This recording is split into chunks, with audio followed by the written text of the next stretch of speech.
G'day folks, welcome to Living News episode 23.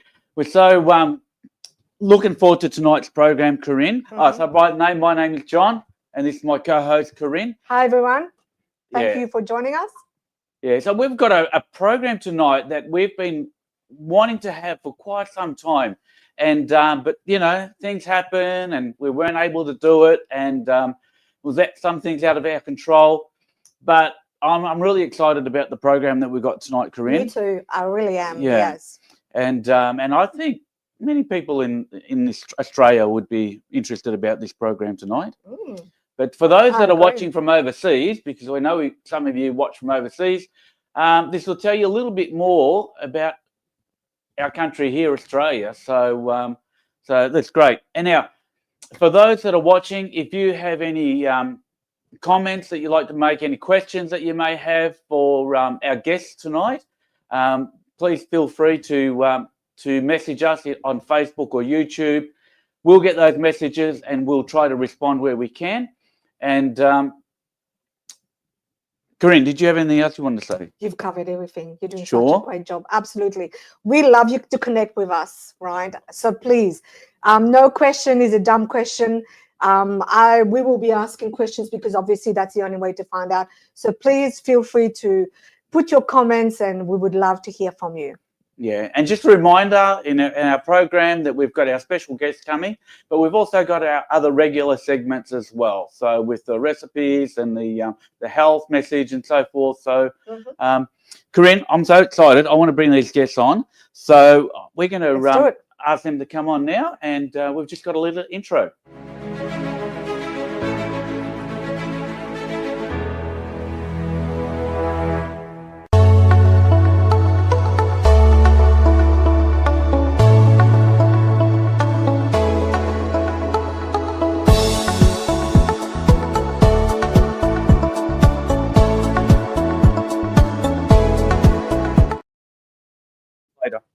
Hello. We're back. We're back. So we've got our guests here, Darren and Lorraine. So welcome, Darren and Lorraine.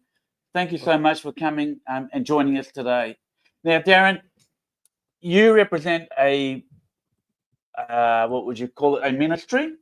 Okay, that and you look after this ministry Australia-wide and also Torres Strait Islands? Yes. That's correct. Yeah. Okay. Do you want to just tell us a bit about this ministry that you have that's called ATSIM? So, actually, before we do that, should we do welcome to? Yeah, we're just going to remind you about that. Let's do that first. So we're just going to do a special welcome to the traditional owners, and the land that we're on now is the city of Casey, and Casey was inhabited by the Bunurong or Bunurong people. Today, Aboriginal people from all over Australia live in the city of Casey. The Bunurong people represent a number of clans and or family groups. So we want to welcome them to this program because I know there are links from this program that will go to some of the Aboriginal communities to have a look at this program. So we want to welcome you. Yeah, well done. Thank you. So now we're back to Darren. Back to Darren. Yeah.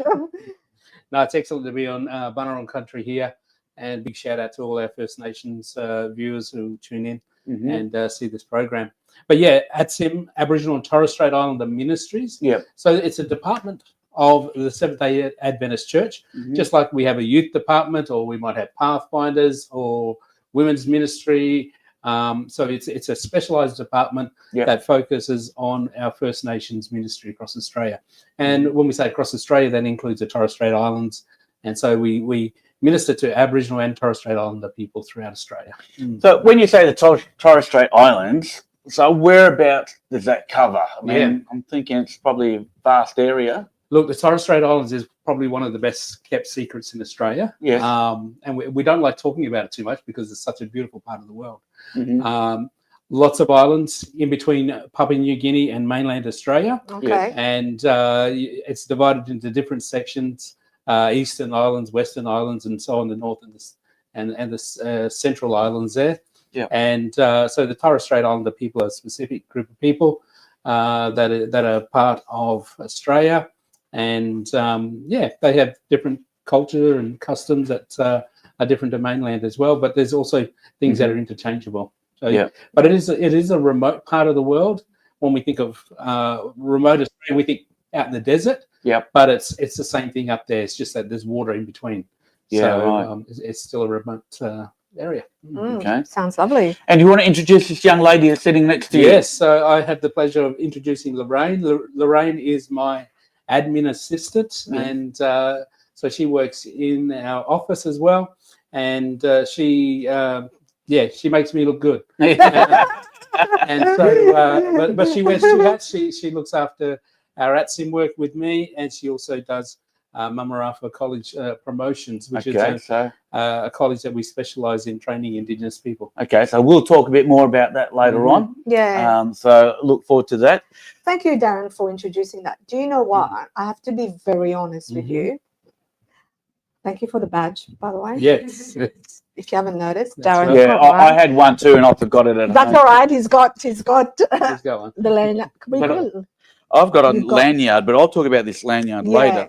So I wanted to just come back to you, Darren, from the brochure. This was, from the little pin that we got. 40 years. 40 years. Like for me, this is something, this is probably a ministry that I've only found out just recently in the last few years. And it's been going on for 40 years. How amazing is that? Yeah, 40 years is over 40 years now. I think we're probably about 44 or something like that somewhere. Wow. But it is a specialized ministry. Yes. It is a ministry that used to be, I mean, historically, I'll just give you a quick picture of that. Yeah. The Indigenous work in Australia would go forward when we had presidents in the conference that were favorable to Indigenous people. When they weren't, the ministry would stop. Oh, wow. Okay. And so we had to do something about that. And that's where in 1979 we said we need to set up a department that is focused on Indigenous ministry, regardless of who's in charge. Yes. Oh, okay, fair enough. So that's why we set up the ATSIM department. Yeah. That's great. That's really so 40 years of dedicated ministry. And how long have you been in that position, can I ask? Yeah. Yourself? So this position right now as a director, this is my 8th year. Wow. Fantastic, Darren. Great. And I'm the 4th director of ATSIM, but I'm the first Aboriginal director of ATSIM. Oh, that's great. Yeah. That's really good. So we've had some really good leaders in the past, and their longevity in that role is based on the relationships that they've established right across Australia. So And when you talk about ATSIM, what does ATSIM actually do? I have done a little bit of reading and a bit of research in preparation, and there's some things like training and leadership development and things like that across Australia. So ATSIM is a dedicated department that, number one, resources. So we resource our churches, we resource our workers in the field.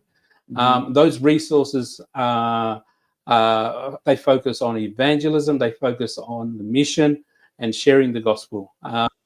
So all of our resources do that. The other thing that we do, we also provide service to the church, where we navigate challenging issues as a church, or we may provide assistance to education or other departments on how best to do things in their areas when it comes to Indigenous work. Okay, great. Now, before we go too far, you've got some friends that couldn't be here because they're in other parts of Australia. Yes. Would you like to introduce them? I sure can. So I'll start off with our remote area pastor. That's Pastor John Beck. Pastor John Beck is based in Perth, Western Australia. Hello, John. Hello, John. Thank you for joining us. And John's role is he covers the northwest of WA, all of the Northern Territory, and down into South Australia. So it's a huge area. That's his field of ministry. Then we've also got Pastor Darren Peakle. He's also based in Perth, Western Australia. He is the West Australian ATSIM director. So he covers all of Western Australia. So it's a biggest conference when you look at geographical size. So it's a huge area to cover and a lot of people that he connects with. Yeah. And then we've got Henry Dunn. Henry Dunn. Hi, Henry. Yeah, that's Henry. Henry's our pastor in Redfern, in the big city of Sydney. Yeah. Oh, wow. Okay, yep. Mhm. I've heard of that church. All right, Mhm. and I don't know. I can't see if we've got Wendy Wendy. as We've well. got Wendy Mhm. there. Yeah. Wendy's on. Good to see Wendy. And Wendy's from here in Melbourne, and she's a newbie to our team. Wendy doesn't have her camera on. Yeah. Yeah. Wendy looks after our ATSIM work here in Victoria. Yep. Yeah. And we also have another gentleman there, I Yes, see. we have James. James, our principal from Mamarapa College. I know Welcome, James. How are you, James? I've actually had a few meetings recently where James has been in the same meeting. Well, can you hear James okay? Yeah. Okay, so thanks for that, Darren, introducing these wonderful people. And so for you guys that are on the screen at the moment, what part of ATSIM, or how is ATSIM different to you than what it is for Darren? I can start with that one. John, Yeah, okay. go on. Is this is this part of the question that Darren gave us? Why is my ministry Yes, it is. well, Darren's got a similar role that I have, because he travels through Outback as well with his ministry. But I cover the 3 states, and I look after the Outback remote ministries. So I travel through communities, and I meet people that are practicing, still practicing cultures, 1,000-years-old culture that's been practiced for thousands of years, and that they're kind of like full descent traditional people who I'm mainly working with. Not all the time, but I'm working in little towns as well, running programs, evangelistic programs. But the majority of our ministry is in Outback remote ministries. Sometimes when we travel through, and I've been blocked by to go through into communities because of cultural practices, the young boys becoming men and so on, and the roads are blocked. And sometimes we can go through. Sometimes we're told to stay and wait. We stayed for 2 days at one community, and then another 3 days at another community before we were able to go through. Before the young men were brought through in the cars so that they can go out to the areas. And if we're told to wait, then we wait. And if we're told to turn around and go home, then we turn around and go home. Okay. So that's the difference between the ministry that I travel in. And I'm following in the footsteps of Pastor Don Felberg, who done this. This is our 3rd year. We started in 2022. And Pastor Don was doing it for 17 plus years. So he's got a lot of experience, lots and lots of friends, lots and lots of contacts that he is passing on to me. But yeah, that's the difference between John, sorry, you go on. No, you go. Okay, you're going to ask John a question. I was going to go around the clock. John, I'm interested to find out what kind of evangelistic program do you run there, and how is that received? If you can just give me a quick summary on that. All right. Well, we run short programs in communities, just visual presentations. Yeah. And one of them, that just from Sabbath to Sabbath, because we don't have them too long. And then there's the follow-up if there's a pastor who is in, or a Bible worker in the community or small town, then they follow up on that. Like I just ran three programs this year. One in Karratha, one in Derby, and another one in Katherine. No, 4, and another one in Adelaide on the way. It's not a community, but we had one in Adelaide because we also want to reach out to the Aboriginal people in cities as well. Okay. Okay, so a lot of visual stuff, yeah. So maybe, Thank you, John. Thanks. I'm just conscious of time, and so we've got to keep things moving quite rapidly. And Darren, your area there that you're doing in Western Australia. Yeah, so I have a massive area. One of the things, and look, Darren's our national leader, so we spend time with Darren. We have come into advisories twice a year, but Darren's kind of oversees the national, and we oversee the state. And so one of the things that I realised early on in WA is that I can't literally get out there and even do what John does because the area is so big. And so I mostly work with the pastors that are in those areas, and we have, particularly in the north, pastors in Broome who looks after Derby, one in Karratha looks after Headland as well. Newman looks after Jigalong, Nullagine, and Geraldton looks after a massive area as well, Carnarvon, Guy and Kalgoorlie looking after Wiluna, and even the south up into Norseman. So my role is to spend a lot of time working with them, again, doing evangelism.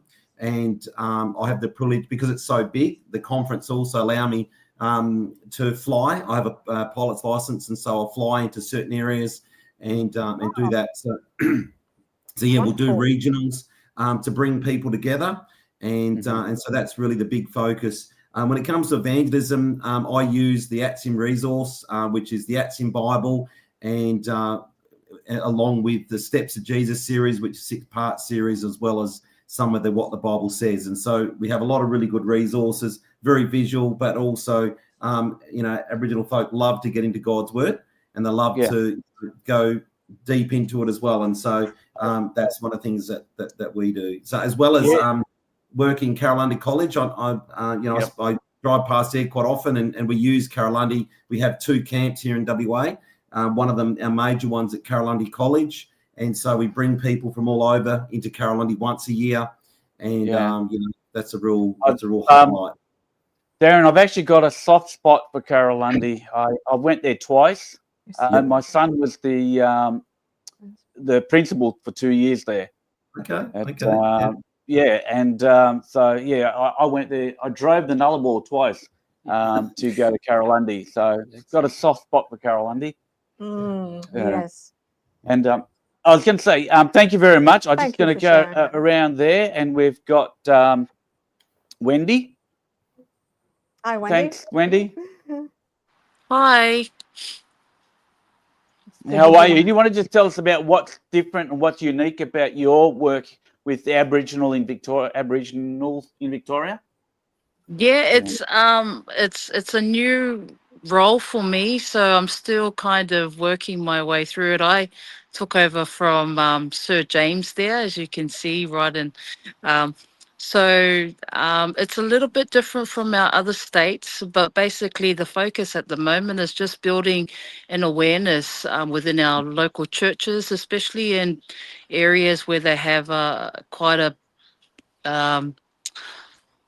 large number of Indigenous people within their area. So really it's working with the local ministers, working with the local churches, and also working with our schools to provide that type of education and support, and just allow them to know that we're here. And if there's anything that they need, then happy to help out. And Darren is a massive mentor for me, as well as those you can see on your screen. So I'm learning from every single one of them. So yeah, that's Victoria for you at the moment. Yes, well done. Lovely. And sometimes you think, probably a lot more Aboriginals up north and to the west and things like that, but I don't know if people really tend to think so much of Aboriginals down in Victoria. The big cities have the largest population. Is that right? Yeah, and so it's a real mission field for us. Okay. Victoria, Melbourne is a very new mission field for us in terms of ministry. Okay. Can I just say something, John? Sorry, I forgot to mention that one of my biggest areas is actually the church I'm looking after at the moment, which is Cullabidja, which is an urban centre in Midland, which we have a building called right in the middle of Midland, which will be an urban centre of influence, and the General Conference are helping to fund some Bible workers. And we've got some stats to show that at the moment there's more people living in Midland, Aboriginal people in Midland, than what there are in the Kimberley. So we've got that's amazing. Right in urban centre right there. Yeah, I love what you call it, a center of influence, because that's what we call this place here as well. And yeah, that's really wonderful. Thank you for that, Darren. And So, Henry. Yeah. Yeah, so I'm You posted moved? in Redfern in Sydney here. One of the things in Sydney, we have many different Indigenous folks come from all around Australia, all posted here in Sydney, or live in Sydney. So I guess for me, ministry is a little bit different in the city. It's you have to be more personal and more flexible.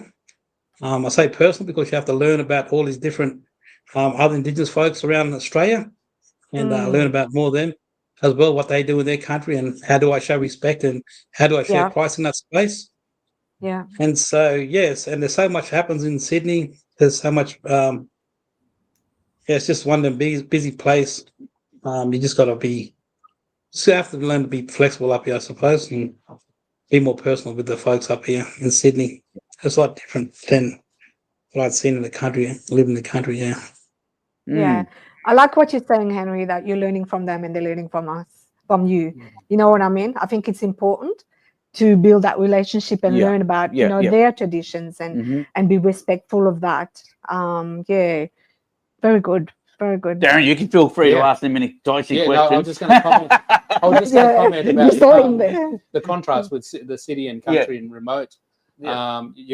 Cities, you've got a lot of competing factors. So reaching out to people in the cities, it's a challenge in that sense. Whereas in the country, remote areas, you've got a little bit more access to people. And if you're the new person in the area, everybody knows that you're going to be the new person in the area. So it's easier to connect there. But the moment you connect, it's about forming deep relationships. Good. I want to just focus in a bit more on the Aboriginal culture type of thing, and why is working with Aboriginal, or how is working with Aboriginal people, Aboriginal and Torres Strait Island people, how is that different to just working with the general public?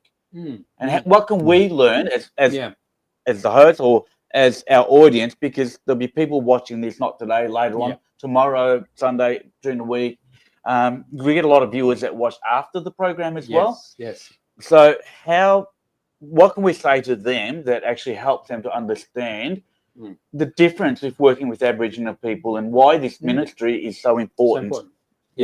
I guess if you go back to the 2011 census, 75% of Indigenous Australians identified as Christian. So already there's a connection. There's already they already established that they connected to faith in some way. So it makes it they're open to talking about gospel stories, connecting to resources and things like that. The challenge is since then that number slowly drops like it is on the general population as well. And so for us it's about working out on ways that we can connect with them and have the right resources. It's so diverse right across Australia. So that's really what our ministry does. It looks at how we can tap into that population and build on that. And I'll just say one more thing is because they've got that 75% of the population that sort of focuses on Christianity or faith. Some of that is historically is negative as well. Because all the churches had impact on Indigenous people. And so through missions, through stolen generations and so on, government policies, Indigenous people have come in contact with churches. Some of that has been positive, some of it has been negative. And so for us in this space, we're looking at building positive connections with church. That's with very faith. important. So that's really important. That's all part of the healing. That's part of that reconciliation. And trying to restore faith back in systems that we have. So. And so working with Aboriginal, do you have to approach it differently? So I saw recently the Aboriginal Bible, and I was amazed.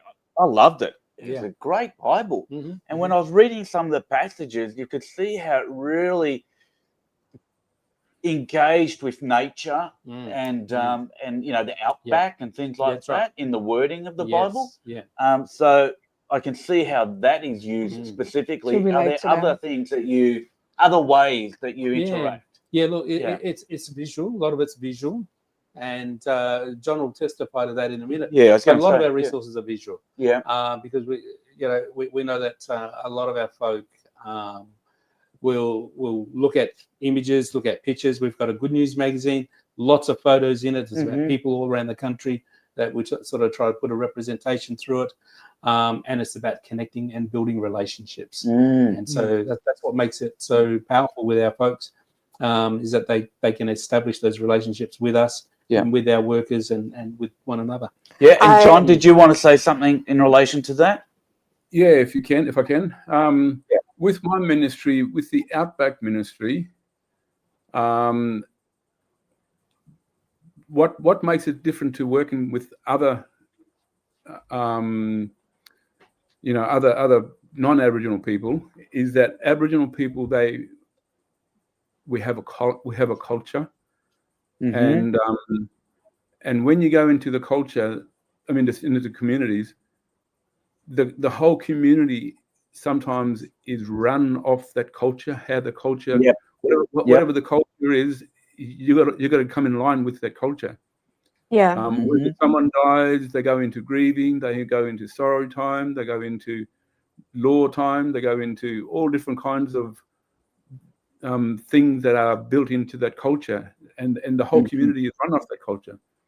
I think it's good that you show respect to that, John. I think that's very important, rather than coming in and saying, well, you know, we're going to change that culture. You know what I mean? I feel that that's very important, that they are allowed to do what they've been doing for a long time. And we're working around them rather than changing anything that they do. Look, I'm conscious that poor James from has been sitting. No, from not Redfern. No, Mamarafa. Ah, yes, of course. Did I say it right, James? Mamarafa. Same top as you. Mamarafa. Yeah. So, and also Lorraine.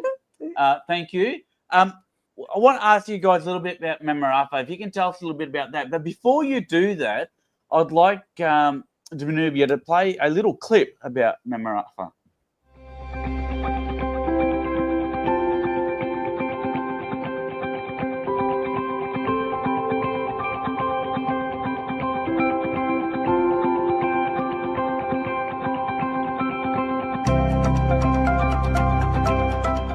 Nestled in a small country town in the Perth Hills district, Mamarafa College is a vibrant faith community that trains and equips Indigenous Australians for ministry.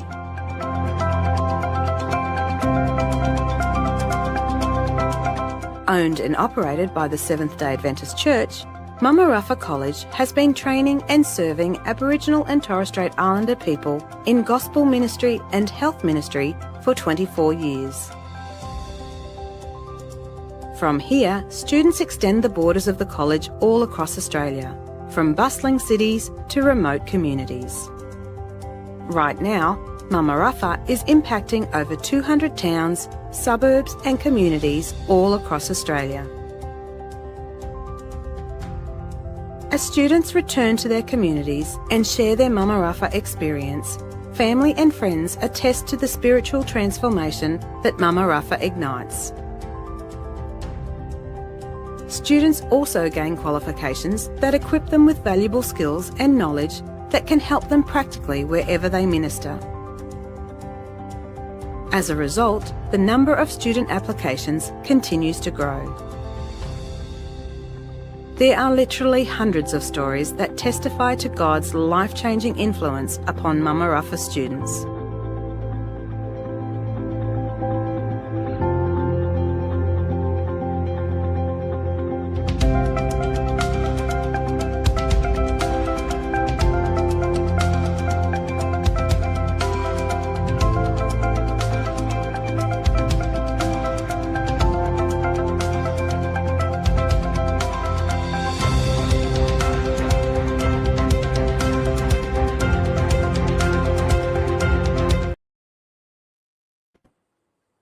love it. Sorry about that. It goes a bit longer, but I had to cut it short because otherwise we won't get through everything. So, Lorraine and James, who would like to go first? Just tell us a bit more about Mama Rafa. I'll let James go first. You want me to go? Okay. Yeah, so in short, and the video probably was sort of hinting at this, is that Mama Rafa it's a small Bible college, but has a big heart. And it's specifically set up for our Indigenous brothers and sisters, Aboriginal Torres Strait Islander people. And it's a place where students can grow in their knowledge of the Bible, but also in their relationship with Jesus, and also in their confidence and identity and practical skills for both ministry and life. And what makes it special is that it brings together strong Christian faith with a deep respect for Indigenous culture and story, if I can put it that way. Yeah. It's it's probably even more than that. If you speak to the students, they would say it's not just a training center, it's also a spiritual family. So it's a healing space, and it's a launching pad for Indigenous Christian leaders, such as that man sitting next to you in that studio there, and John Beck, the Outback remote man, and also Henry. All these folks went through Mama Rafa, and they've experienced, and Wendy and Darren have opportunity to teach there as well. And so everyone has been touched by Mama Rafa, and they become part of the Mama Rafa family simply through that connection in that space. I mean that. Yeah. I'm loving all those words that you guys are using, building their confidence up. There's healing happening. These are all the right things. We're not doing it for a purpose. We're doing it because we love people. You know what I mean? Like Jesus does, we do as well. And last year, when we were going to go to Mauritius, I said to Dennis, I have to go there. But unfortunately, we were out of time. But this is on my bucket list, if I have, to actually come and visit you one day there, James. And get a free shirt while you're there. A free shirt. Yeah, I was going to say, talk about this shirt. I love this. I love your shirt. I really do. And in relation to that, I actually got a lanyard that says Mama Rafa College. And I've been wearing that at work. And so many people have been commenting how nice it looks. And asked me, oh, what's this? I say it's Mama Rafa College. So in Western Australia. So it's been really good. You know what? I have to be honest here. Sorry if I'm going to offend some people, but sometimes there's so much negativity said about Aboriginal people. And sometimes I just love the fact, and this is why we do Living News, it's positive news. And I love the fact that there are people like yourselves who are investing in lives to change lives. Yeah. And you're not just changing their lives, but you're changing their life of the next generation as well. What an impact. And definitely I'd have to go there one day. And I'll come with you, Lolo. Yes, for sure. Yes. So, and Lorraine, your role and how you doing? On to Mama Rafa as well. I think Colin, the negativity comes from not knowing and not understanding. Yeah. And the more I work with ATSIM and Mama Rafa, the more I go there, the more I'm blessed. Mama Rafa, it means God heals. Yeah. Whenever I go, I feel healed. Is that right? When I go there, it's just a place of calm and tranquility. You can really feel God. And I love going there and speaking with the students who come from all around Australia, all different backgrounds. Some, we're homeless as teenagers. Some are going through mental illness. Some, have been hit by suicide in their families. Everyone has a really sad story and a tragic story. But when they go to Mama Rafa, even after the new students, after 1 or 2 days, they're like, this place, I can feel God here. And I can feel it is healing. So even after 2 days, they can feel it is such a blessed place. And you can just see, as the years go on, each study block where they come back, you can just see how they're transformed and how Mama Rafa is changing them. Wow. And that in turn changes their communities and their friends and families when they go back home. Yeah. You know, they bring that positivity and God back to people in their lives. Yeah. It's such a And blessing. Lulu, I saw it in James as well. I see people from different age groups there. I see, you know, I see some young and some younger, and you know. So what's the age group? Is there like that there or? Yeah, so it's, the youngest is 18, so you gotta be at least 18. You gotta be, you know, somewhat mature. But we just recently accepted an application from someone who's 88. Wow. So there's as long as you are physically able to be there, we're willing to accept you and see where we can fit in on your journey, because I think people just need to be lifelong learners, and healing is not an event, it's a process. And so that process will continue until the day Jesus comes. So we're just part of that process, helping folks along that journey of healing, of transformation, and being equipped for God's service. I agree. 88. Yeah, it's amazing. It just shows it's never too late to learn. Never too late. This has been awesome. Is there anything, you know, as we start to round up a little bit, I'll start with those on screen and I'll come back to you, Darren and Lorraine. But the guys on screen, is there anything that we may have missed that you think would be really important for our audience to know? Can I just share a quick story? Yeah, sure. At Carolina this year, a man came down. Pastor Gav has been working in Broome and Derby, doing an awesome job up there. And he brought a man down, he used to beat his wife. He was a drunk. And Derby, there's a lot of that around Derby. And Derby just opened their doors. They're in the middle of town, and people come in for tea and toast, and they feed them and love them. And he brought this man down, and he was sitting there. First day, no one else is there. Gav come early, he's catering. And I see these two police cars coming into Carolina. And I'm thinking, well, that's a bit weird, you know, to see two. And I said, why would we have police cars? And then I heard Keith going, oh, they might be looking for me. I said, what do you mean, Keith? What's going on? He said, well, my foot, my wrist, my ankle bracelet gone flat. And I said, what are you talking about? He said, well, I'm on parole and I've got this, you know, ankle bracelet and it went flat. And so I went out to the gate and I said, are you looking for Keith? And they go, oh, hang on, we're looking for this car. And they said, hang on a sec. Yeah, oh, yeah, we are looking for Keith. I said, you better come this way. And they went over to him and said, oh, Keith, you know, what's happened? Oh, I went flat, we're traveling. And they said, Keith, I'm sorry, but there's no negotiation. You're under arrest because your ankle bracelet's gone flat. He said, but Meekatharra Court is on session today and you'll be able to come back. And, you know, he went down there. They arrested him, took him down there. And, you know, because he had come down, he chose to come to Carolina Camp, which is a spiritual camp. Because he did, they let him off. They were going to put him back in prison. But they let him off with a fine, poor fella. But he got off, and 2 weeks later he got off, and he said to me, you know, I don't want to live this life. He said, I don't want to be like this anymore. And he went back home, and he's now baptized. You know, ATSIM Ministry works. You know, and it's about loving people. You know, it's about loving people, and I think, you know, one of the things that about ATSIM Ministries is it's sitting down, connecting with people. Darren mentioned that earlier. It's about really connecting, finding out what their story is, because everyone has a story. Where are they from? What's happening in their family? And how can we connect that way? And, you know, for Keith, we connected with Jesus when we connected with him as a person. Thank you for sharing that. That's really wonderful, because it just shows that you're giving them an alternative to, hey, this is the life you've lived or you've known, or it's been shown from your mom and dad, but can I show you something else that's just great? And, you know, like they have an option where there was no option. They have an option, and praise God that people choose the other option and it changes lives. I love that.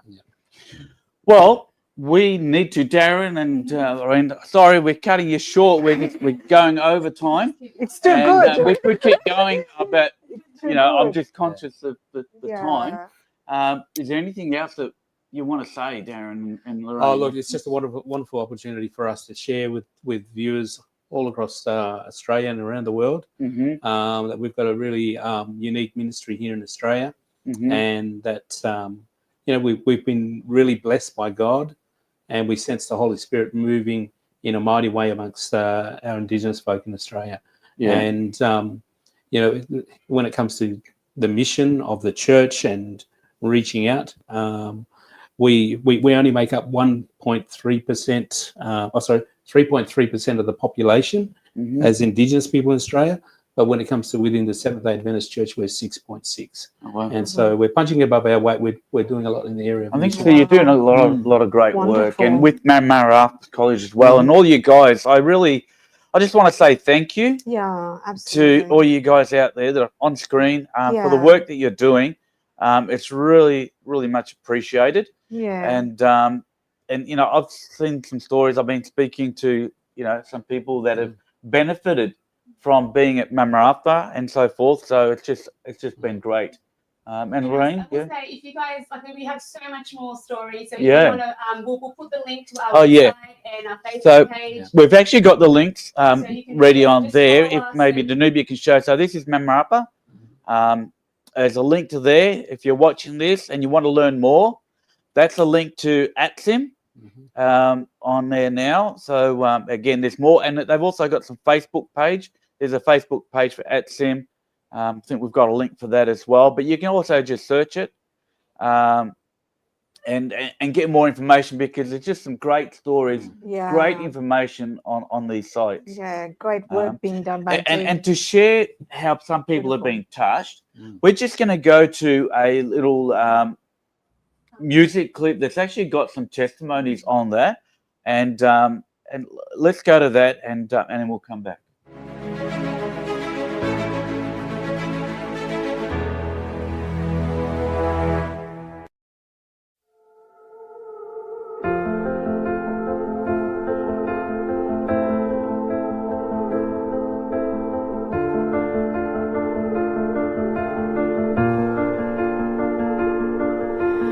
I keep fighting voices in my mind that say I'm not enough.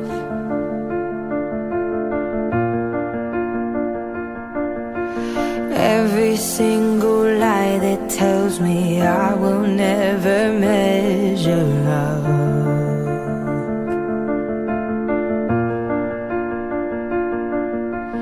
Am I more than just the sum of every high and every low?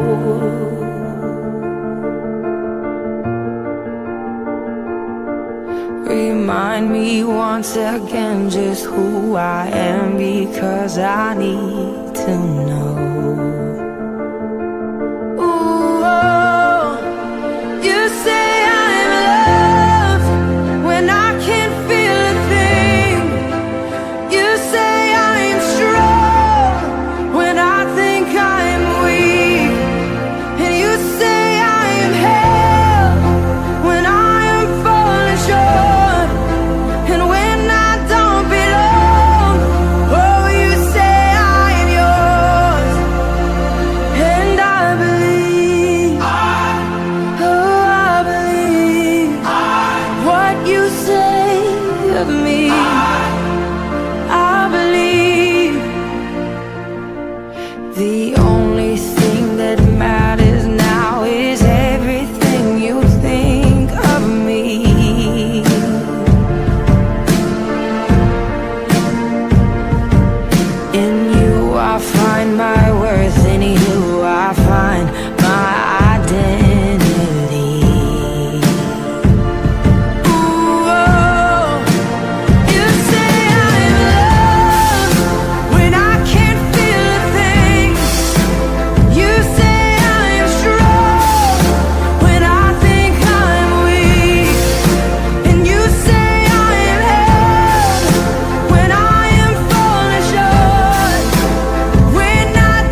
taking all I have and now I'm laying it at your feet.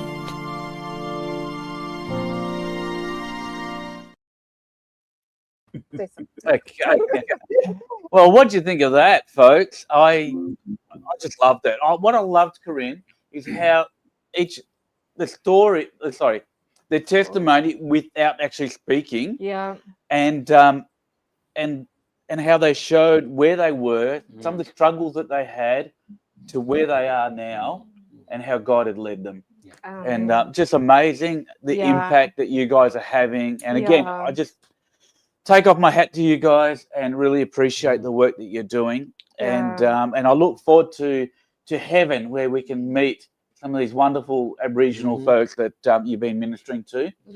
Really appreciate it. Corinne, you got some last words? I'm the same as you. I think this is a terrific ministry, and one that, you know, bless you guys for doing that. There's so many people doing all those other ministries, but I feel like we need to, you know, encourage people to go into this ministry even more. And thank you for your time. You must be very busy, all of you. May God bless you as you keep being positive leaders, giving them options. Bless you all. Again, thank you very much, guys. Thank you, Darren. All you guys on screen. John, Darren, James, Wendy.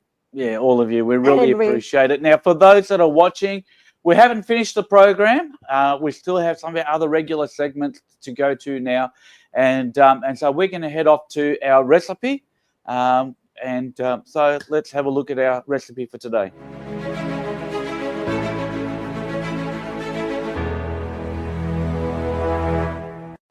Hi again.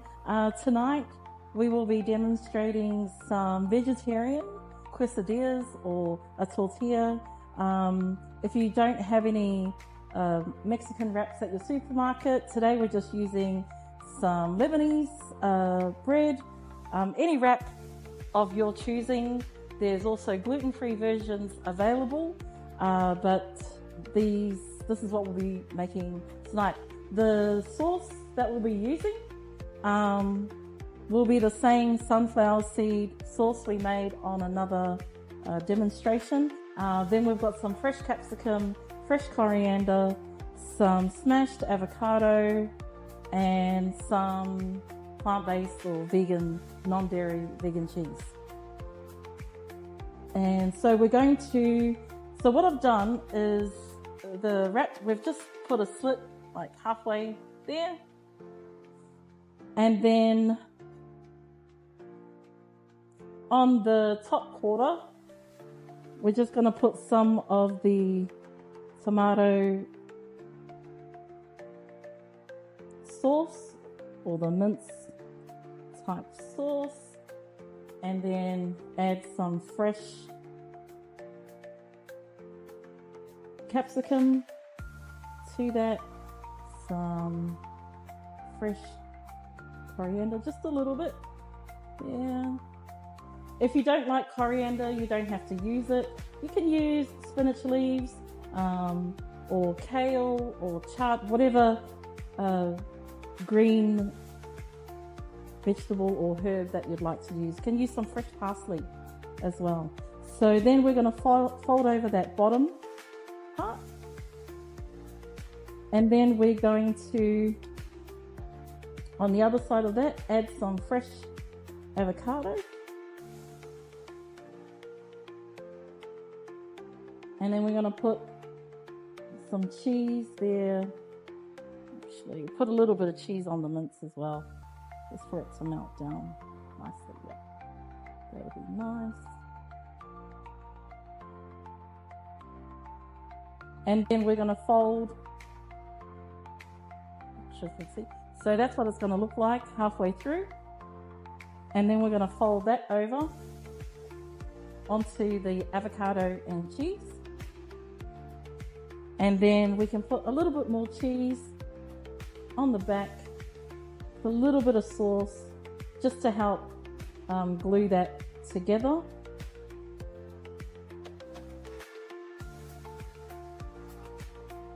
And help that melt through. a little bit more coriander, just for flavour, or parsley, if you've got parsley. Fold that over nicely like that, and then we're going to put it in a frying pan. So we've just got just a tiny bit of oil in the frying pan, and put that in there, and we want to cook it maybe 3 to 4 minutes on each side until it starts to brown.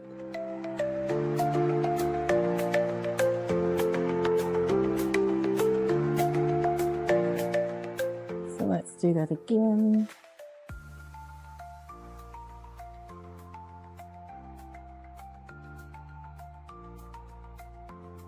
Again, you can also use salt and pepper to taste.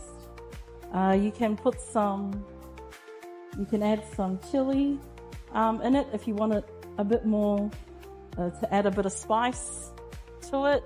I don't have any fresh chilies today, but I'll just use some chili flakes. Green or red capsicum, whatever is in season. A little bit of cheese to help it bind.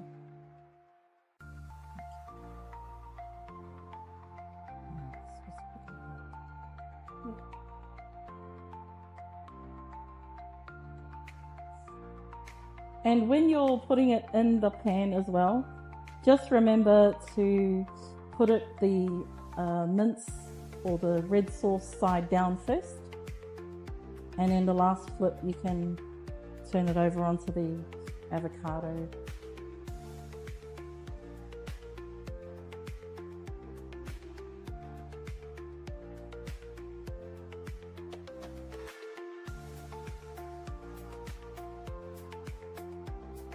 Just finish it off with the sauce.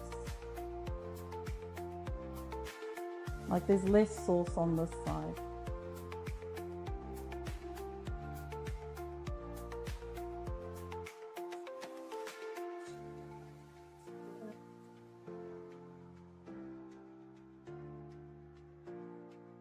Take it off, when it's cooked, take it off your pan onto a chopping board. And if you like, you can just, give it a few minutes to cool down. But you can cut into it.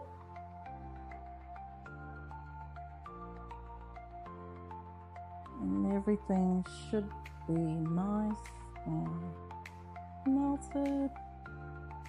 If we need to cook it a bit more, that's fine. But that's what it is. So nice if you're at home for lunch. But you can make it ahead of time as well, and you can eat it fresh. The good thing with plant-based foods is that you can eat it hot or cold, but it is nice warmed up and it's nice and crisp. Okay, that's all. Thank you.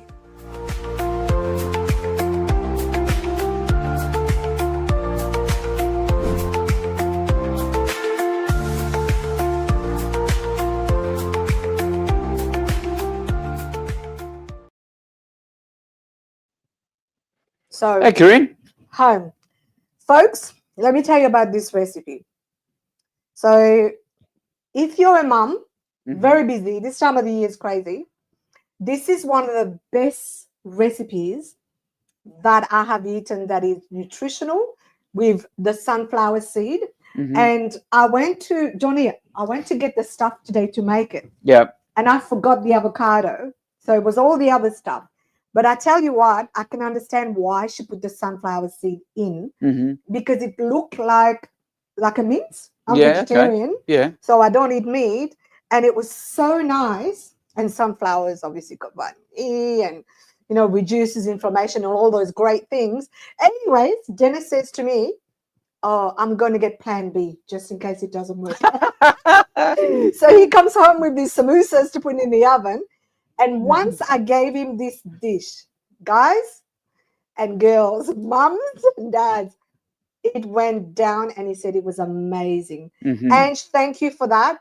Something so simple, but it really tastes great. And if you have kids that are maybe a little bit fussy with eating beans, they didn't even know the beans is in there. So this is some that Ange prepared earlier, but I had that for dinner as well. Yeah, this is really good, Corinne. Have you tried Yeah, it? this is really good. And I've just been having a little bit of it. Mm, And it's really tasty. And it really is. even though it was called a vegetarian, how do you say it again? What was the word, guys? Quesadilla. We said it was a vegetarian quesadilla, but it's actually vegan. There's no dairy in this at all. Well, So, this one doesn't. No. yeah, Really, really great. You have to try it. yeah, Yeah, so good. Yeah. So quick. Oh, yes. That's a definitely good one. Great one from Ange. Well, thank you very much, Ange. Really appreciate. Oh, she commented. Yeah, she did comment it. Yeah, so Oh, Ange good. is She's so overseas. that's Soul Food Kitchen. If anybody wants to know. So good. Yeah. Thank you. Thank you so much. Thanks, Ange. And in the recipe, Ange said, the recipe for the mince was in a previous episode. And I just want to tell you that the previous episode was episode 20 of Living News. So if you go back on YouTube, you can't do it on Facebook because Facebook deletes videos now. So you have to go on YouTube to our Living News TV. So it's Living Space News TV without a space between news and TV. So it's Living Space TV News TV. Episode 20, and you can get the ingredients for the mince that goes inside it. So good. She used it to make a veg lasagna, I think. Yes, correct. And how great. Like you could make a pot for the veg lasagna, Yeah. have some left over and make this another day. Yeah. Brilliant. Great. Well, thanks, Chris. We've got to move on, and we've got our health living well message from our local Beck dietitian. Let's watch it.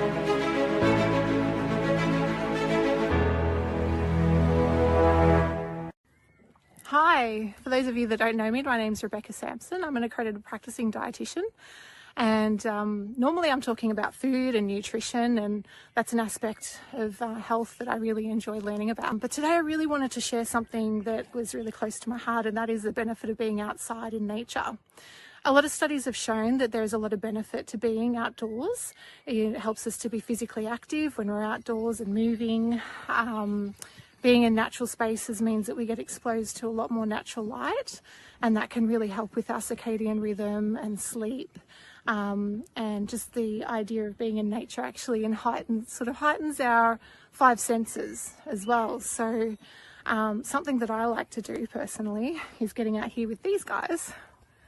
You can see behind me there. Oh, they're having a little argument. That's Prince and Buddy, and I've got Sadie behind me.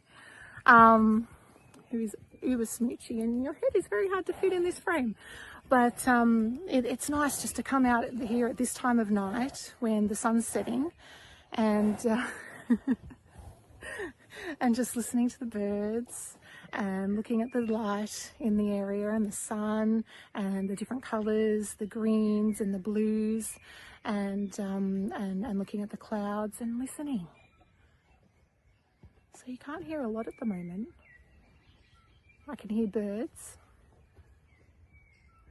a lot of birds actually. I can hear the horses, so Buddy's walking down the hill here and I can hear his feet going there, and that's actually really soothing to me. Something the horses do actually is a bit of an out-breath. You might hear them occasionally, they'll do a bit of a snort. And this is thought to be how they help regulate themselves, and this is something that we can learn from too. If you're outside and you're taking note of your breathing, you can definitely just get outdoors and just focus on having a nice deep out breath, just to give that a try again. It's really grounding, it's really soothing, and helps regulate your breathing, it slows your heart rate down, helps you calm and relax, helps your hormones settle, and something that I'll often sneak out here and do this and get away from the family if I need to have a bit of peace and quiet. But yeah, something that I want to challenge you all on too. And I know, we don't all have a backyard like this. I'm very privileged to have that. But you can get some of these benefits in any natural space. You can head down to a local park, look at a it might be a lake, listening to water. That's a really soothing sound. You might not get birds like you've got here, but there's certainly other soothing sounds out there in nature. It might be a beach that you're in, and you could take your shoes off and feel the sand in your feet and really feel that grounding as well. For me, I love being around animals. I think there's a lot we can learn from being around animals. You can see the two behind me there, Sadie and Prince, are actually grooming each other. And, horses, like people, are social beings. And so, we like to be social and connect with each other in that way. And that's an example of how they might do that as well. When it comes to light exposure, being in the sunlight is, as I mentioned, really important for circadian rhythm. And what is that? That is your body's ability to regulate its body clock. So when we wake up in the morning, if we're not being exposed to artificial lights and we're sleeping appropriately and all of that kind of thing, we should be getting up around the same time each day, and opening the curtains and letting that light in can really help you wake up and be nice and alert for the day. And this little bit of light at night, I love this time of the day. I know other people are a bit more morning people, but I think I'm a bit of a night owl, and this is sort of the time of day. What are we? I think it's about 8 o'clock at night in summer here in Melbourne. And yeah, this is when I like to get outside, and it just helps, calm the thoughts, soothe you. And I think it's a really nice activity to be able to do of an evening, before going to bed. The other benefits of getting out and going for a little bit of a walk before bed is that you've had your dinner. And so that can help lower what we call postprandial glucose as well. And that is help lower those sugar levels in the evening ready for sleep. These two are having a little bicker there. We'll see if she'll...